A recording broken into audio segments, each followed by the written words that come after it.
Hey, what's up? This is Chosen, and in this video, we are going to talk about me finally stopping the laziness and getting in to perfect my Doom Tower speed team. I've been using a Seer team for a while, but I finally went through each one of the waves one by one, got things optimized, changed their gear around, changed the build around. So I'm going to show you how it functions, why it is so effective, and then we'll talk about the things that should be going on in your head as you are planning to make it function properly. This is going to be like an end game Doom Tower speed team that is going to be reliable for the most stages as possible, and a look at some of the things that I do on my account and gives a little bit of insight in terms of how I'm managing my account and what I am busy building. So let's get into it.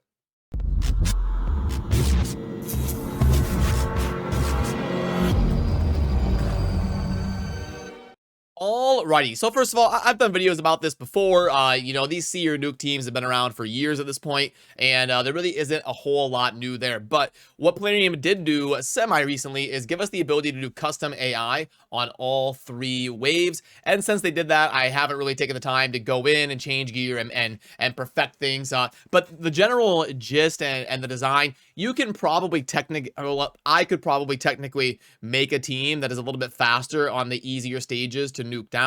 I could do like a Kymar Renegade type thing, but this is designed, you'll see the way that I have it set up.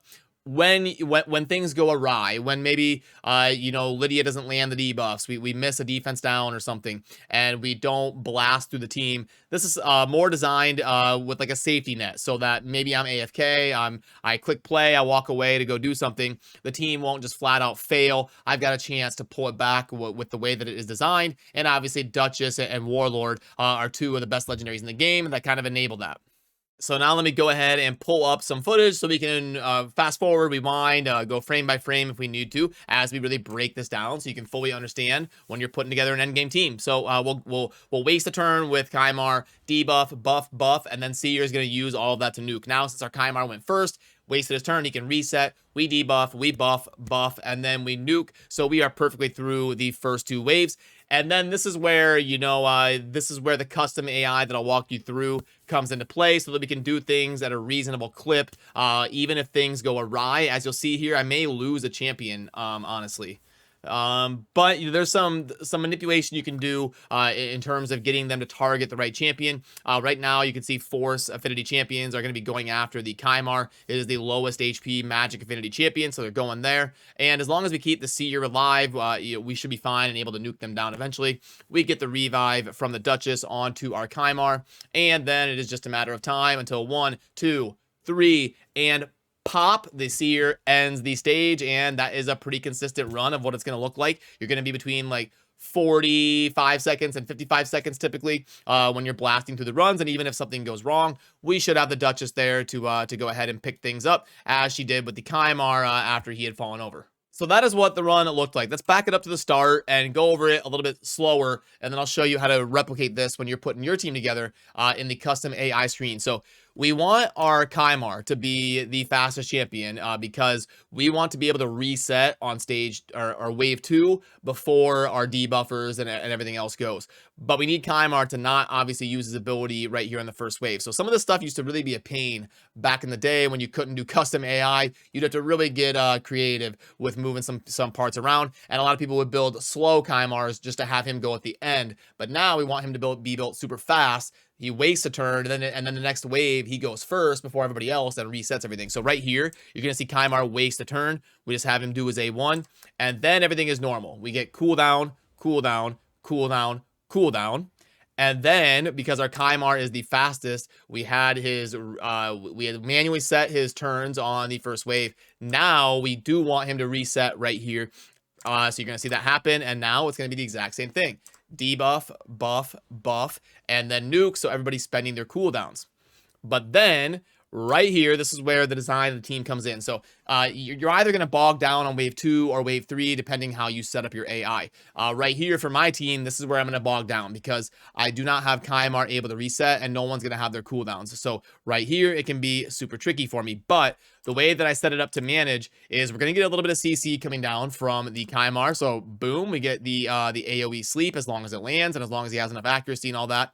Then Lydia is going to have a block cooldown, ideally on someone who is not sleeping. So boom, we get the notification right there. And then right here, this is going to be super important. We get the Warlord blocking out the cooldown abilities by increasing the cooldown on an AoE. So now I'm safe. And what's going to happen is now my Seer gets enough turns to get that nuke back, and we can live long enough to get our abilities cycling again. And right there, a little bit of protection coming in from Warlord as well, just to help us kind of get to that point and get to the point where we've got abilities ready to go again, so we can blast them down here in just a few seconds, and I can fast forward here as we get our cooldowns back. Oh, and this is what I was talking about, why it's nice to have like a reviver. You can see that my Kymar is dead, but you know, when you have a support champion who can revive like a Duchess, pop, we get the revive and we're off and running. So even if things really go bad, we should be able to at least pull it back and beat the stage, as long as we've got that Duchess ready to rock. And then once we get here, we've got our cooldown back and we're able to nuke again and take the stage down. So then in terms of setting up the custom AI, we go into team setup and we go to our, see, here's our CC team. So that's another thing to talk about.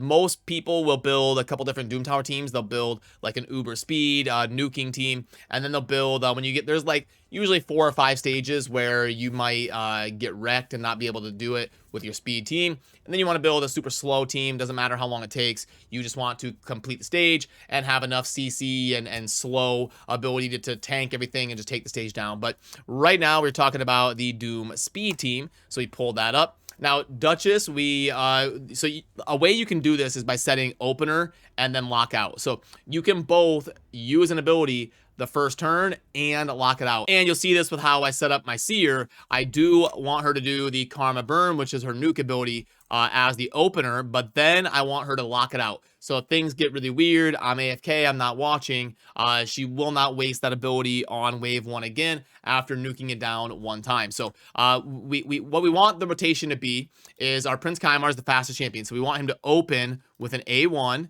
and then make sure that he does not use his reset, because obviously on wave 1, everyone's already going to have their cooldowns. And then it's pretty normal. You want your debuff, then lockout, because if things, basically what I'm setting it up to do is if things go bad with the Seer nuke, we miss some defense down, we don't get the kills that we need, I don't want anybody using their cooldowns. I want, there's usually going to be like 1 champion left with 10% of their life or something, and you just want your champions like spamming A1s into that. So that's why you see me saying like, don't use the ability I need for wave 2 again. So lock out, lock out, lock out, lock all this out, and lock out our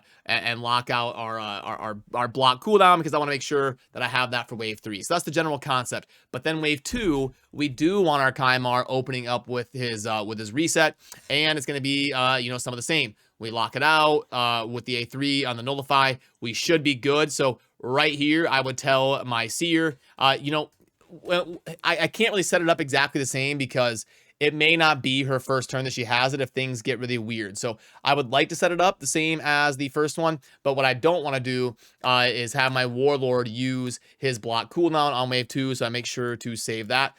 Everything else is pretty normal, and we're going to be, I should probably set this to be the first choice. We want her to Karma Burn as soon as she can. And then on wave 3, we want our Warlord, because remember, we're not going to have the cooldown ready to go. So we do want our Warlord to prioritize the blocking of cooldowns on the enemies, and that's what will make me safe. Besides that, it's mostly normal. We want to reset as soon as we can, and we want to nuke as soon as we can, and boom, we should be set to go. Once we get everything laid out, we got enough buffs, then we can nuke everything down again. As you saw, it should typically be between like 45 and 55 seconds.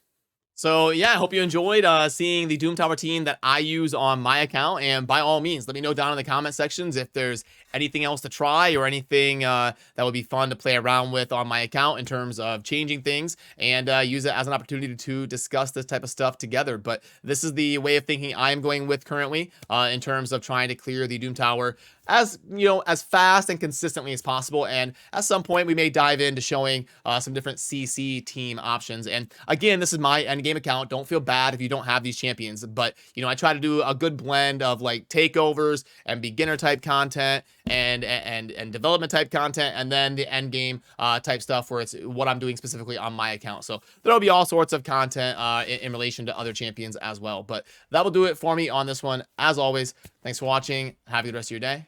Peace.